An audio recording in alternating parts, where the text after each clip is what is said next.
Hello बच्चों, welcome back to my channel. कैसे हैं आप सभी लोग। आप लोग की एलटी ग्रेड कॉमर्स की प्रैक्टिस सेट मैं लेकर के आ रही थी और साथ में जो बच्चे ये हमारे पीजीटी में कॉमर्स से फॉर्म फिल किए हैं उनके लिए भी ये प्रैक्टिस सेट, दोनों के लिए ही आप लोग के प्रैक्टिस सेट रहने वाले हैं। इस पे एक वीडियो मैंने ऑलरेडी अपलोड कर दी है और इसके previous year questions LT grade commerce के ऑलरेडी मैं आप लोग को 2018 का जो पेपर था वो सॉल्व करवा चुकी हूँ। जो एएमआरएस में आपकी पेडागोजी आनी है, यानी कि जो आपके टीचिंग एप्टीट्यूड से रिलेटेड आप में टीचिंग एप्टीट्यूड जो है उससे रिलेटेड क्वेश्चंस आने हैं, तो मेरे दूसरे चैनल जो है पीवाईक्यू ज़ोन, वहाँ पर मैं आप लोग को सॉल्व करवा रही हूँ। तो ज़रूर से उस वीडियो को देख लीजिएगा, लिंक आपको उस वीडियो के डिस्क्रिप्शन में मिल जाएगा। इस चैनल पे आपको टीचिंग एप्टीट्यूड से रिलेटेड क्वेश्चंस देखने को मिलेंगे, तो काफ़ी इम्पोर्टेंट वो भी है क्योंकि वो भी आपकी 60 नंबर की आनी है, तो उसको आपको अच्छे से तैयार करना भी इम्पोर्टेंट है और कॉमर्स की तैयारी आपको इस चैनल पे हो जाएगी। तो आइए शुरू करते हैं और शुरू करने से पहले चैनल को सब्सक्राइब ज़रूर कर लीजिएगा। इस चैनल को भी काफ़ी हेल्पफुल रहने वाली हैं ये वीडियोज़ भी आपके लिए। तो आइए शुरू करते हैं और फर्स्ट क्वेश्चन लेते हैं। कैश बुक का उपयोग निम्नलिखित को रिकॉर्ड करने के लिए किया जाता है। Cash book is used to record the following: सभी नकद रसीदें, सभी नकद भुगतान, सभी नकद और क्रेडिट बिक्री, नकदी की सभी प्राप्तियां और भुगतान। यहाँ पर कह रहा है जो कैश बुक होती है, तो कैश बुक जो हम बना रहे होते हैं, तो उस कैश बुक का में क्या चीज़ें हम रिकॉर्ड करते हैं। तो एक चीज़ का ध्यान रखिएगा, जो कैश बुक बनाई जाती है उसमें सिर्फ और सिर्फ जो कैश पेमेंट होता है उसको ही हम पेमेंट या फिर रिसीप्ट, यानी कि जो कुछ भी हमें कैश में मिल रहा है या फिर जो कुछ भी हम कैश में पेमेंट कर रहे हैं सिर्फ उसको ही दिखाते हैं, उसका ही रिकॉर्ड रखते हैं। बाकी क्रेडिट वाली चीज़ें हम कुछ भी यहाँ पर नहीं शो करते। तो करेक्ट आंसर हमारा ऑप्शन डी हो जाएगा कि all receipt and payment of cash, वही दिखाया जाता है आपका कैश बुक में। और इसकी अगर पीडीएफ आपको चाहिए है तो इसके लिए मेरा जो टेलीग्राम चैनल है कॉमर्स स्टूडियो ज़ोन के नाम से ही है, उसको सब्सक्राइब कर लीजिएगा। वहाँ पर आपको उसकी पीडीएफ मिल जाएगी, लिंक आपको इस वीडियो के डिस्क्रिप्शन में मिल जाएगा इसका, वहाँ से आप इसको जॉइन कर सकते हैं। नेक्स्ट क्वेश्चन है, विक्रय वापसी का प्रमाणन करते समय निम्नलिखित में से किसकी आवश्यकता नहीं है? Which of the following is not required while vouching sales return? Examine debit notes, examine cut off points, examine credit notes, examine sales return book।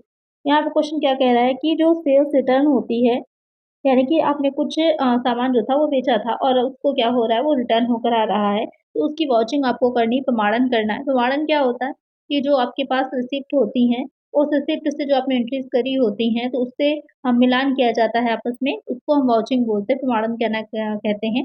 तो सेल्स रिटर्न का अगर करना है तो क्या इसमें से रिक्वायर्ड नहीं होगा, कौन सी चीज़?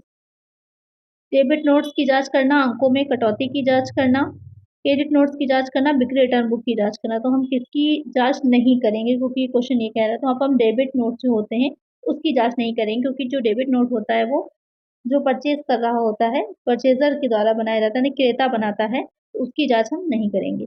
यहाँ पर हम किसकी जांच करेंगे? जो क्रेडिट नोट्स होते हैं, बाकी जो पॉइंट्स हैं सारी चीज़ें। तो एक आंसर क्या हो जाएगा? ऑप्शन ए हो जाएगा। चलिए नेक्स्ट क्वेश्चन है, देनदारियों की राशि की गणना करें यदि कुल संपत्ति 10,000 है, कुल पूंजी 5,000 हो। Calculate the amount of liabilities if total asset is ₹10,000 and total capital is ₹5,000। आपको क्या यहाँ पर दायित्वों से मतलब है, लायबिलिटीज आपको कैलकुलेट करनी है। तो अकाउंटिंग इक्वेशन जो होती है उसका बेस्ड ये क्वेश्चन होता है। अकाउंटिंग इक्वेशन क्या होती है? एसेट इज इक्वल टू, जो आपकी संपत्तियां होती हैं किसके बराबर होती हैं? जो आपकी लायबिलिटीज हैं, और साथ में जो कैपिटल होती है उसके इक्वल होती हैं। तो यहाँ पर एसेट कितनी है? 10,000 की है और लायबिलिटीज वही हमको निकालनी ही है, तो उसको लायबिलिटीज एज इट इज लिख लेते हैं, प्लस कैपिटल जो हमारी 5,000 की है। अब इसको सॉल्व करिएगा तो आपकी लायबिलिटीज निकल आएंगी, लायबिलिटीज बाहर आ जाएंगी यहाँ पर, और 10,000 माइनस क्या हो जाएगा? 5,000 हो जाएगा। तब इसको जब सॉल्व करिएगा तो कितना आ जाएगा? 5,000 ही निकल करके आ जाएगा, यानी कि हमारी जो लायबिलिटीज है वो कितनी है? 5,000 ही हो जाएंगी।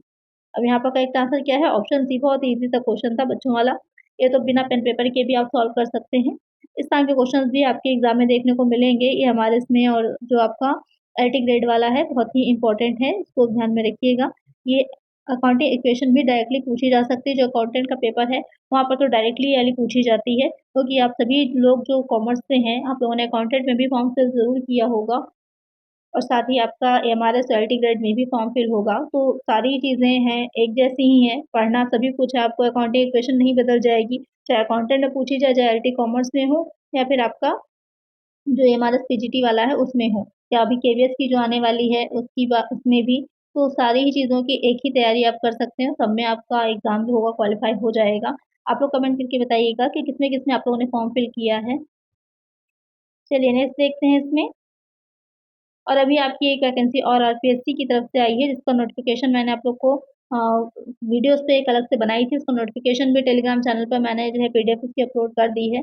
आप लोगों ने देख ही लिया होगा, नहीं देखा है तो ज़रूर से देख लीजिए। स्टैटिस्टिकल ऑफ़िसर की वैकेंसी है वो, बहुत ही अच्छी वैकेंसी है, तो उसके लिए भी अगर आप एमकॉम हैं, एलिजिबल हैं, तो आप वहाँ पर उसको ज़रूर से फॉर्म फिल करिएगा, क्योंकि ये भी अच्छी वैकेंसी है। वहाँ पर एलिजिबिलिटी आपकी कॉमर्स वाले जितने भी स्टूडेंट हैं, वो सब इसमें फॉर्म फिल कर सकते हैं, क्लियरली मेंशन है, तो कोई कन्फ्यूज़न भी नहीं है। क्वेश्चन देख लेते हैं।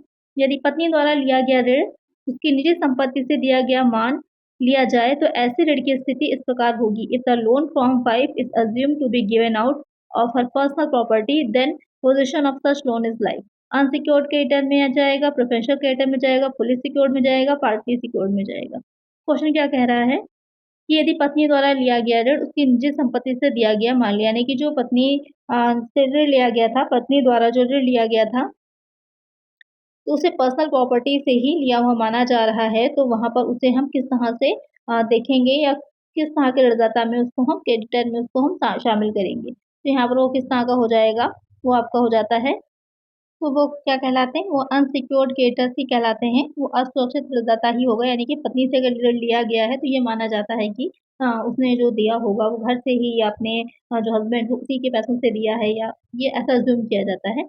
तो इसलिए यहाँ पर करेक्ट आंसर जो होगा आपका ऑप्शन ए होगा, अनसिक्योर्ड या फिर नॉन प्रोफेशनल क्रेडिटर्स में आता है। चलिए नेक्स्ट क्वेश्चन लेते हैं। डैश व्यक्तिगत ग्राहकों के खातों के लिए नाम मात्र बही खाता में तैयार किया गया एक स्थानापन्न खाता है, लेकिन कुल आंकड़ों के साथ। The dash is substitute account prepared in the nominal ledger for the dash account of individual customers but with total figures. Neutral ledger account, total debtor account, total creditor account, journal ledger account. यहाँ पे क्या question कह रहा है, एक substitute की तरह, एक स्थानापन्न खाते की तरह एक नॉमिनल लेजर में जो अकाउंट खोला जा रहा है, जो individual customer accounts of individual customer but with total figure, यानी कि इंडिविजुअल कस्टमर्स को शामिल किया जाता है लेकिन टोटल फिगर के साथ, यानी टोटल आंकड़ों को निकालने के लिए जो बनाया जा रहा है वो अकाउंट क्या कहलाता है, उसे हम कुल देनदार खाता कहते हैं, टोटल डिटर्स अकाउंट कहते हैं। एक आंसर क्या हो जाएगा, ऑप्शन बी हो जाएगा। नेक्स्ट क्वेश्चन है,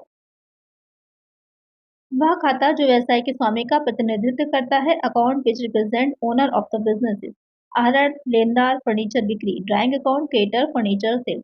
ड्राइंग का जो राइट होता है वो किसके पास होता है, ड्राइंग अकाउंट कब बनता है, जब जो ओनर होता है वो अपनी कैपिटल में से जो उसने बिजनेस में लगाई होती है कुछ राशि को निकालता है, तो उसे राशि को हम क्या कहते हैं, राशि को निकालना। कैश भी निकाल सकता है, कैश भी निकाल सकता है, या फिर गुड्स भी निकाल सकता है, तो उस राशि को हम या उस गुड्स को हम क्या कहते हैं, ड्राइंग करना कहा जाता है, आहरण करना कहा जाता है। तो वो किसको प्रतिनिधित्व करेगा, वो ड्राइंग अकाउंट का करेगा। करेक्ट आंसर क्या होगा, ऑप्शन ए हो जाएगा।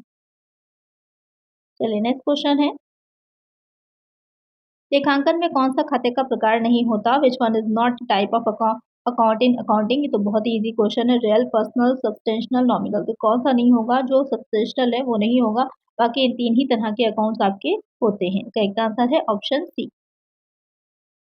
नेक्स्ट क्वेश्चन है, दोहरी प्रविष्टि प्रणाली किस लेजर में पूर्ण होती है, in which ledger double entry system is completed. Journal ledger, personal ledger, cater ledger या फिर डेटा लेजर। जो प्रीवियस वीडियो आई थी वहाँ पर बहुत बेसिक से क्वेश्चन मैंने आप लोग के शामिल किए थे, जो डबल एंट्री सिस्टम से रिलेटेड थे, अपने अकाउंटिंग या बुक कीपिंग से रिलेटेड थे। आज की वीडियो में जो आप देख रहे हैं क्वेश्चन, ये कैश बुक है, आपका लेजर है, जर्नल है, इससे रिलेटेड क्वेश्चन हैं। धीरे धीरे करके इसी तरह हम एडवांस लेवल की तरफ बढ़ेंगे, जिससे कि आपका बेसिक से सारा सिलेबस कवर होता जाए। तो यहाँ पर जो कह रहा है कि in which ledger double entry system is completed, कौन सा लेजर से हमारा जो डबल एंट्री सिस्टम होता है वो कंप्लीट होता है, तो कौन सा हो जाएगा, वो होता है सामान्य खाता बही, जो जर्नल लेजर बनाया जाता है, यहाँ पर उसी की बात की जा रही है। क्योंकि जो क्रेडिटर का डेटर का ये सब किसका हिस्सा है, ये आपका सामान्य खाता बही जो है उसी के अंतर्गत ही आते हैं। तो यहाँ पर जो करेक्ट आंसर है वो ऑप्शन ए हो जाएगा। नेक्स्ट क्वेश्चन क्या है, 5,000 रुपए की मजदूरी का भुगतान नई मशीनरी के निर्माण के लिए किया जाता है, wages of fees 5,000 paid for erection of new machinery are. Debtor to wages account, debtor to machinery account, debtor to repair and renewals account, credit to wages account. Question क्या कह रहा है कि 5,000 रुपए की मजदूरी जो थी, यानी कि एक नई मशीनरी थी, उसको निर्माण के लिए, उसको बनाने के लिए 5,000 की जो वेजेस थी वो पे की गई हैं, तो उसको आप कहाँ पर दिखाएंगे, ये क्वेश्चन कह रहा है। तो उसको हम कहाँ दिखाते हैं, उसको मशीनरी अकाउंट में ही डाला जाता है। अगर मशीनरी अकाउंट में नहीं डेबिट किया जा रहा है तो यहाँ पर वो एरर हो जाती है। वो किस तरह की एरर होती है, अगर इसमें नहीं दिखाया जाता इस अकाउंट में, तो एरर हो जाती है प्रिंसिपल की सैद्धांतिक त्रुटि। ये भी क्वेश्चन बनता है और ये क्वेश्चन बहुत ही पूछा जाता है कि अगर एक कुछ वेजेस दी गई थी मशीनरी को इंस्टॉल करने के लिए या मशीनरी को रिपेयर करने के लिए, तो उसको हम कहाँ पर दिखाते हैं, तो उसको हम दिखाते हैं मशीनरी के ही अकाउंट में। अगर नहीं दिखाया गया है या कहीं और वेजेस अकाउंट में दिखा दिया गया तो आपकी सिद्धांत की त्रुटि है, प्रिंसिपल एरर हो जाती है। एक आंसर क्या हो जाएगा, ऑप्शन बी होगा। तो 2 क्वेश्चन इससे बनते हैं, दोनों ही ध्यान में रखिएगा।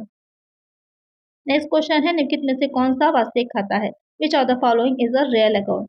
लेनदार का, भवन का, लेनदार का, किराए का। जो रियल अकाउंट होते हैं वो किस तरह के होते हैं, वो एसेट के अकाउंट होते हैं। जो संपत्तियां होती हैं उनके होते हैं। अब एसेट किसी तरह की होती हैं, तो आपकी यहाँ पर करंट एसेट भी होती है, जो चालू संपत्तियां हैं। करंट एसेट है जैसे कि स्टॉक है, बिल्स हैं, ये सब आ जाते हैं।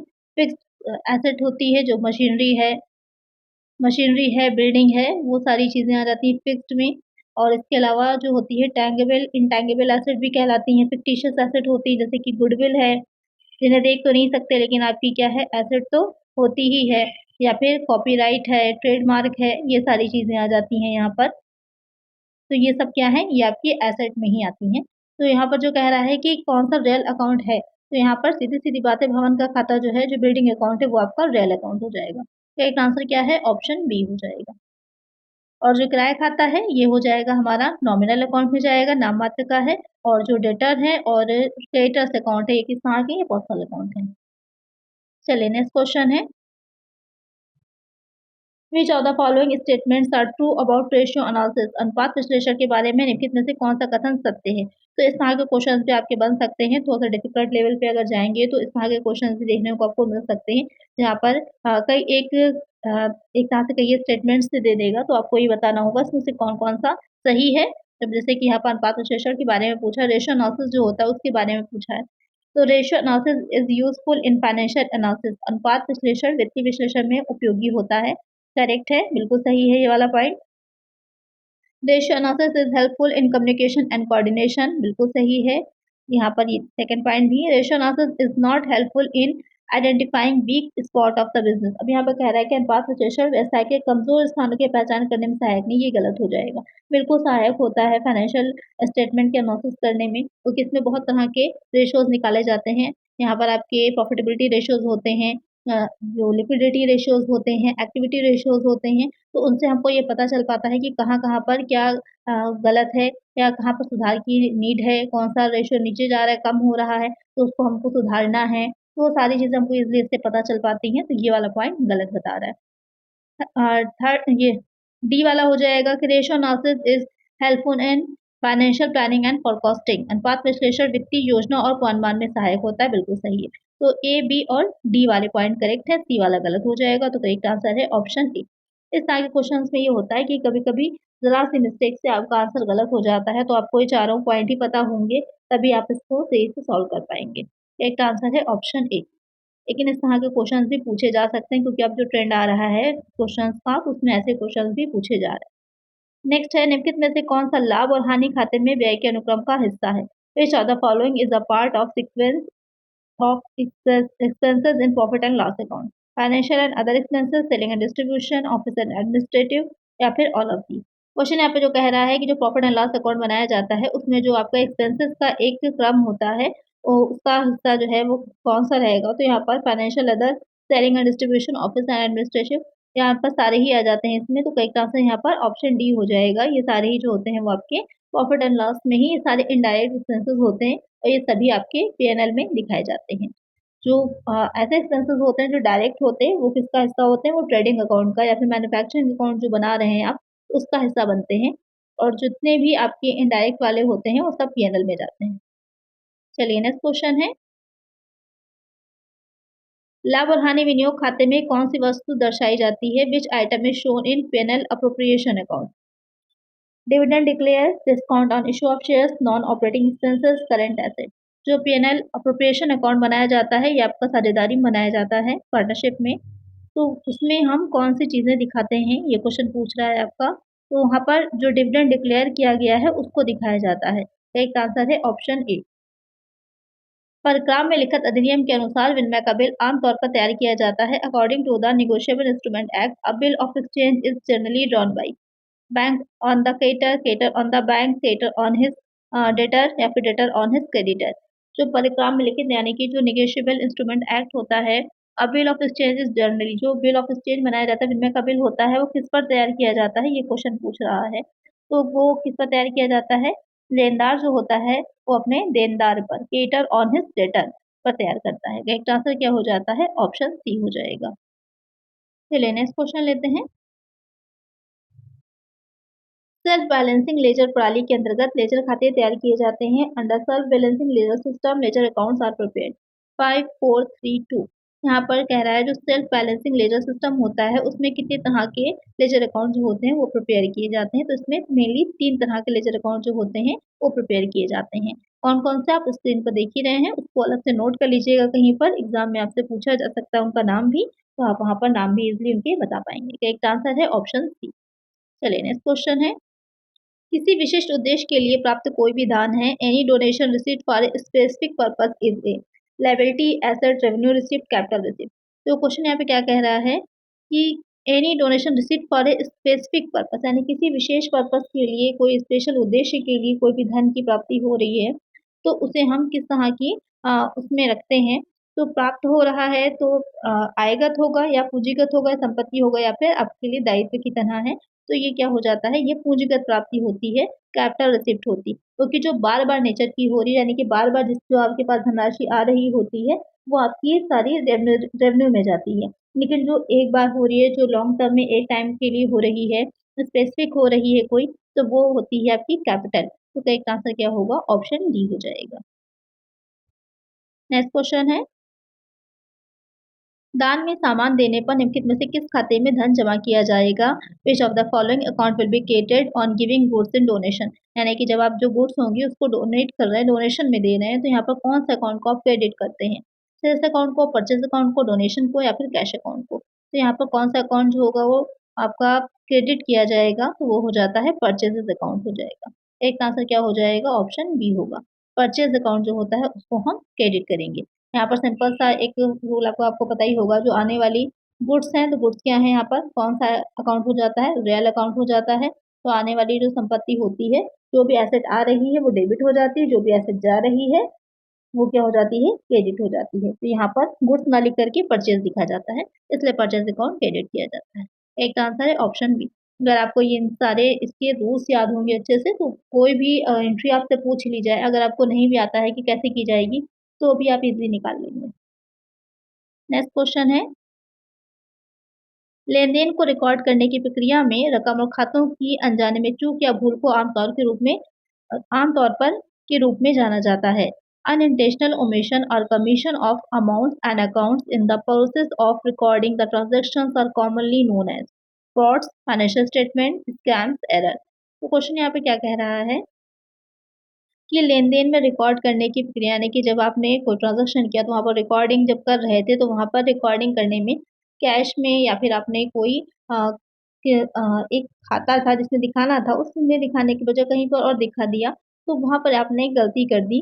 अब वो भूल में भी हो सकती है या फिर चूक से आपसे हो गई है वो, तो उसे हम क्या कहते हैं? तो सिंपल सी बात है, एरर कहलाती हैं, त्रुटियाँ कहलाती हैं। वे कई तरह की होती हैं। एरर ऑफ कमीशन है, एरर ऑफ ओमिशन है, एरर ऑफ प्रिंसिपल है, कई तरह की त्रुटियाँ होती हैं। करेक्ट आंसर है ऑप्शन डी। नेक्स्ट क्वेश्चन है। राम को 500 की बिक्री उसके खाते में 50 रुपए के रूप में पोस्ट करने से प्रभावित होगा। Sales to Ram 500 posted to his account as 50 would affect sales account, arms account, cash account, profit and loss account. तो यहाँ पर क्या था? 500 की जगह 50 को ही पोस्ट कर दिया गया, यानी कि कहने को तो सिर्फ एक जीरो ही कम किया गया, लेकिन ओवरऑल आप देखेंगे तो कितने कम हो गए? 450 कम हो गए। तो टोटल पे बहुत इफेक्ट पड़ेगा जाकर के, क्योंकि आप लोग को याद ही होगा, जब बीकॉम में हम लोग बैलेंस शीट बनाते थे तो वहाँ पर 1 रुपया भी बहुत इंपॉर्टेंट होता था, क्योंकि दोनों साइड टैली नहीं करते थे। अगर आपका 1 भी रुपया कम आ रहा है तो यहाँ पर 450 तो बहुत ज़्यादा हो जाएँगे। तो कौन-सा अकाउंट जो होगा वो प्रभावित होगा, ये क्वेश्चन कह रहा है। कौन-सा होगा? सिंपल सी बात है, राम्स का अकाउंट ही इफ़ेक्ट हो करेगा, प्रभावित होगा। एक आंसर है ऑप्शन बी। नेक्स्ट क्वेश्चन है, अधूरे अभिलेखों से खाता तैयार करने पर निम्नलिखित में से क्या तैयार नहीं किया जा सकता है? On preparing accounts from incomplete records, which of the following cannot be prepared? Cash account, trial balance, capital account, investment account. तो क्वेश्चन जो कह रहा है, इनकम्प्लीट रिकॉर्ड यानी कि आपके पास लेखे जो है वो पूरे हैं ही नहीं, और आप अकाउंट को अगर प्रिपेयर करते हैं तो वहाँ पर क्या हम तैयार नहीं कर पाएँगे या किस चीज़ को हम नहीं बना पाएँगे, तो वो हो जाती है ट्रायल बैलेंस। यानी कि यहाँ पर आपका जो ट्रायल बैलेंस होगा वो आपस में मैच ही नहीं करेगा, अगर आपके जो अकाउंट्स हैं या आपके जो रिकॉर्ड्स हैं वो पूरे नहीं हैं। पूरे होने पर ही क्या होता है, ट्रायल बैलेंस मैच करता है। जब ट्रायल बैलेंस ही नहीं बनेगा तो फाइनल अकाउंट्स तक तो आप पहुँच ही नहीं पाएँगे, वो तो बात की बात है। तो करेक्ट आंसर क्या हो जाता है? ऑप्शन बी हो जाएगा। नेक्स्ट क्वेश्चन है, निम्नलिखित में से किस वस्तु को बैलेंस शीट में अन्य चालू दायित्व शीर्षक के अंतर्गत वर्गीकृत किया गया है? Which of the following item is classified under the heading other current liabilities in balance sheet? Loans receivable on demand, deposits, loans and advances from related parties, unpaid dividends. यहाँ पर क्वेश्चन क्या कह रहा है कि निम्नलिखित में से किस वस्तु को बैलेंस शीट में अन्य चालू दायित्व शीर्षक के अंतर्गत यानी कि जो अदर करंट लायबिलिटीज हैं उसमें हम दिखाते हैं, कौन सी चीजें इसमें से होती है? तो यहाँ पर अनपेड डिविडेंड जो होता है, अचूकता लाभांश जो होता है, यानी कि जो चुका देना चाहिए था, पे कर देना चाहिए था लेकिन नहीं किया गया, उसको हम दिखाते हैं। एक आंसर क्या हो जाता है? ऑप्शन डी हो जाता है।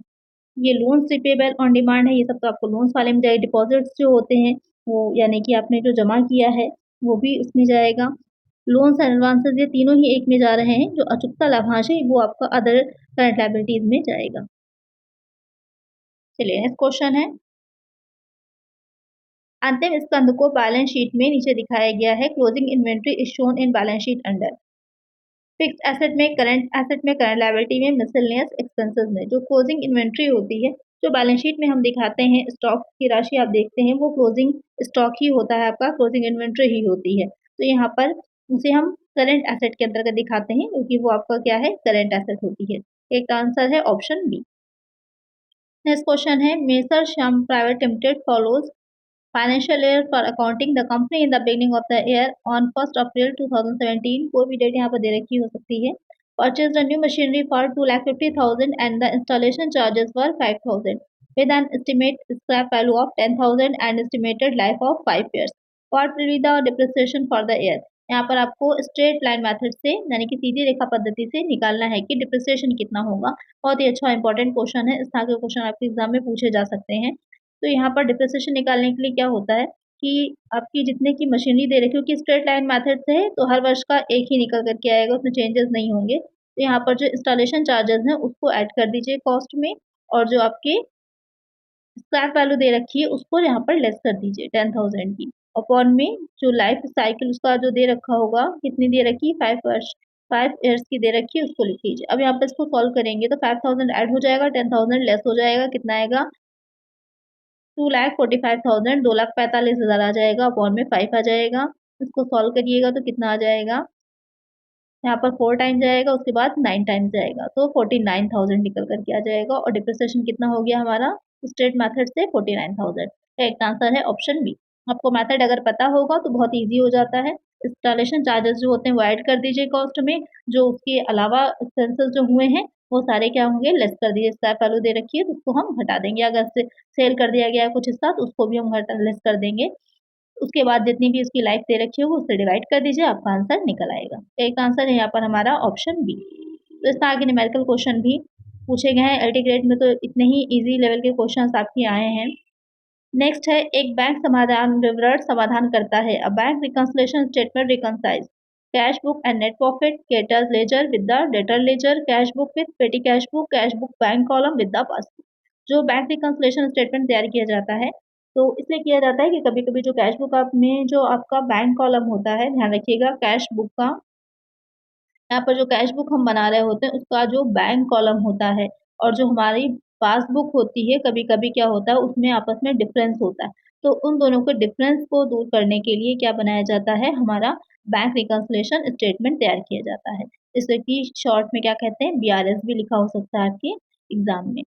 तो यहाँ पर किस चीज से रिलेटेड हो जाता है, किसका समाधान करता है, कैश बुक का bank column with the passbook. एक आंसर है ऑप्शन डी।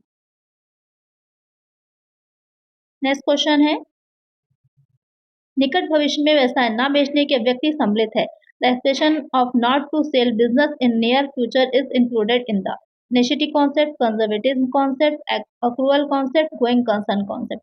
तो यानी कि फ्यूचर में हम ये नहीं सोच रहे हैं कि हम जो अपने बिजनेस को सेल कर देंगे या समाप्त कर देंगे, तो वो वाली हमारी कौन सी ये अवधारणा होगी, कॉन्सेप्ट में आता है, तो वो आपका हो जाता है गोइंग कंसर्न, यानी कि लगातार हमारा बिजनेस होगा, चलता रहेगा, रुकेगा नहीं। करेक्ट आंसर क्या हो जाएगा, ऑप्शन डी हो जाएगा।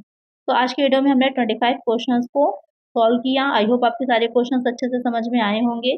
अगर सारे क्वेश्चंस अच्छे से समझ में आ गए हैं तो लाइक ज़रूर से कर दीजिएगा वीडियो को, और पीडीएफ के लिए चैनल को, जो टेलीग्राम चैनल है उसे सब्सक्राइब कर लीजिएगा। इसी नाम से है कॉमर्स स्टडी जोन। लिंक आपको इस वीडियो के डिस्क्रिप्शन में भी मिल जाएगा, कमेंट सेक्शन में भी मिल जाएगा, तो उसे ज़रूर से ज्वाइन कर लीजिएगा। और इसी तरह की वीडियोज़ आपको मिलती रहें तो इस चैनल को भी ज़रूर से सब्सक्राइब करिएगा। चलिए मिलते हैं नेक्स्ट वीडियो में। Thank you.